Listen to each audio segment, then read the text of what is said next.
All right, there we go. Hey there, folks. Welcome back to Out of the Dust Pottery. Today I am going to show you a new invention of mine that hopefully will solve my S-crack problems and might solve yours as well.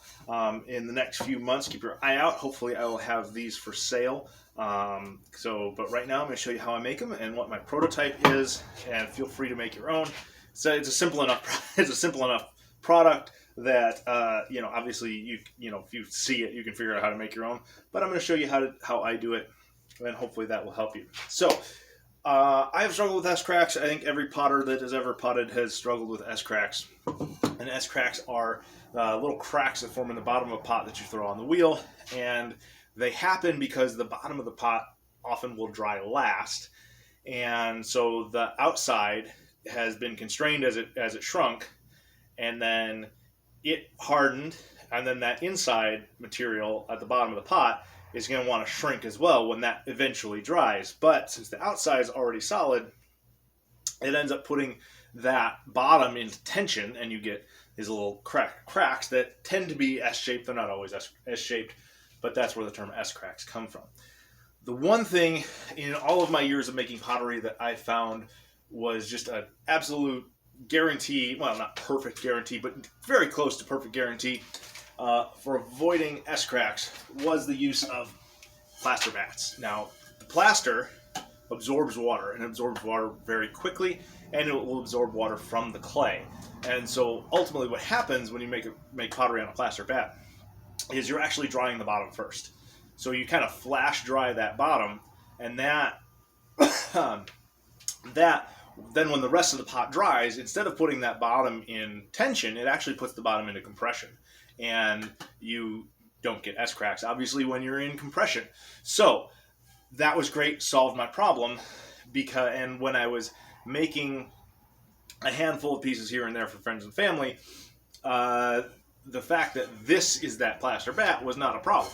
This is 7 pounds, 2 inches thick, 14 inches in diameter, very clunky, very awkward, very heavy, and not exactly conducive to a high production environment, which is what I'm trying to create now that I'm actually doing this for a living. So what I came up with was this. This is a bisque-fired tile. So the bisque stoneware is also absorbent, just like the plaster.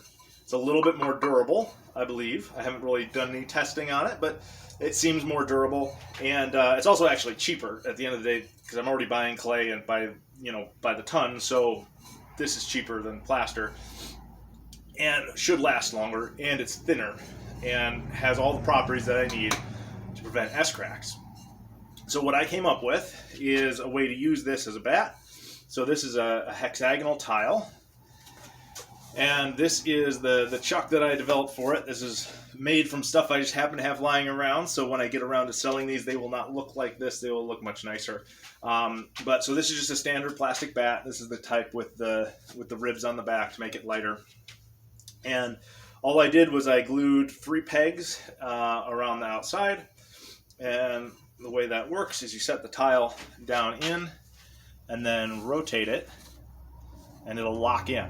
So that way, when you're using this, the wheels you're always going to be putting torque on this, and that's going to keep forcing it into those pegs, and it's going to really lock this down to the wheel, which I think is fantastic.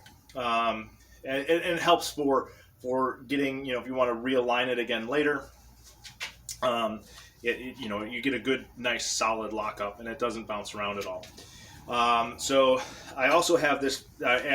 It was kind of an accidental discovery because I had fabric on some of these that I was using for polishing at one point, and what I found is that when you get the fabric wet, it kind of sucks this down to the surface, and it sticks really good, and it holds it really, really solidly. So I may or may not continue that into the final design whenever that comes around.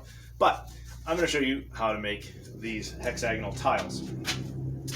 Now, if you've got a slab roller, you can ignore most of this, because if you've got a slab roller, this is a super duper easy process. But I don't have a slab roller, and if this is the only thing I'm using the slab roller for, it's not really worth getting a slab roller.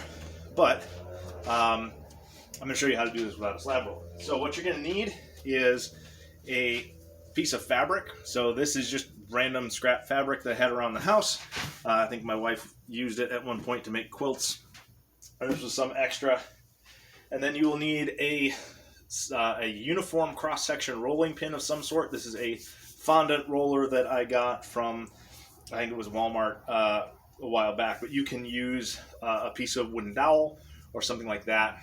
The smaller the diameter, the easier it's going to be to roll the clay, but the more you're going to have to deal with it flexing, and you're going to have issues with stuff not coming out flat. The bigger the diameter, the flatter you're going to be, but the more work it's going to take because you got to move more clay at a time. So this is about 2 inches in diameter. I wouldn't try and do this with anything thicker than this. And if I at some point have the option to get myself a hardened steel rod that's 1 inch in diameter, I'll probably switch to that because that'll be easiest and probably least bendy. But this works. So what you're going to do, take your clay, this is about 2-3 pounds of clay, drop it down on your fabric. Ideally you want to try and keep your wrinkles out, but this process will tend to push the wrinkles out anyways, so you don't have to be too careful about that. And lay the rest of the fabric over the top like that. And then you're going to need guides. So I'm using a couple pieces of plywood because that's what I had on hand that was the right thickness. You can use like square stock like that. Get it to where you can see it. There we go. This is 1/2 inch. This is a little under 1/2 inch. Ideally, I'd like to be working with 3/8 of an inch. So I'm going with this. So real simple. We're just going to roll this out just like you're doing pie crust. And we're going to roll it to the thickness of these guides. And I'm not going to go all the way down on this first pass. See, it's kind of peeling up like that. These guys peel the fabric. And take this and flip it. That.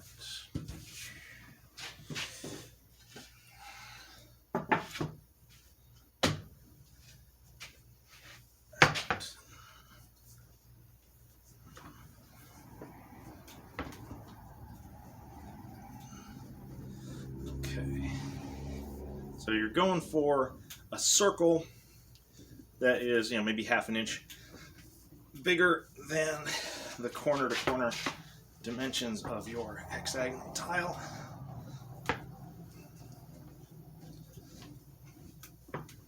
Okay. So what I'm going to do, I'm going to take these and I'm going to move it around and roll it from a couple different directions. See, I'm still getting little lumps out as I go. Try and make it as smooth and flat as possible. Again, this is all superfluous if you've got yourself a slab roller. But this is proof that you don't absolutely need a slab roller.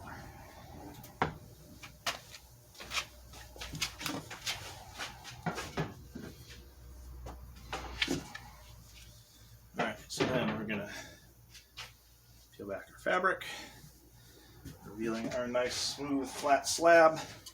And this is just a wooden template that I cut out. Find a nice spot in the middle, set that down, tap it so it sticks. And then I'm going to use a hotel room key to cut this out. Hotel room keys are great things for pottery. You can cut them to shape to make ribs. So I always save my room keys whenever I stay at a hotel. I'm just going to slice. And the reason to use this and not like a knife or something is that this won't cut the fabric. So it'll cut the clay pretty smoothly, but it won't cut the fabric.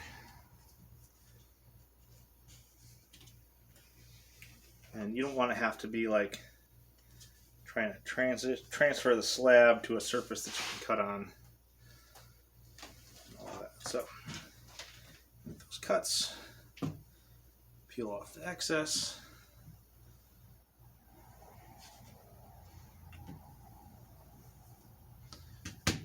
Okay.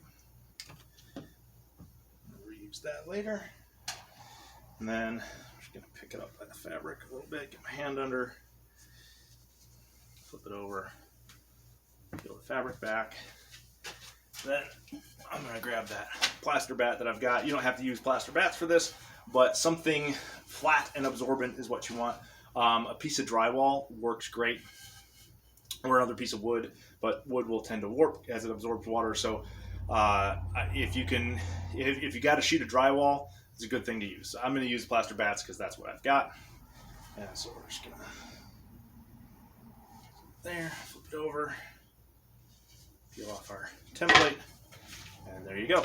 You're going to want to let this dry as slowly as possible.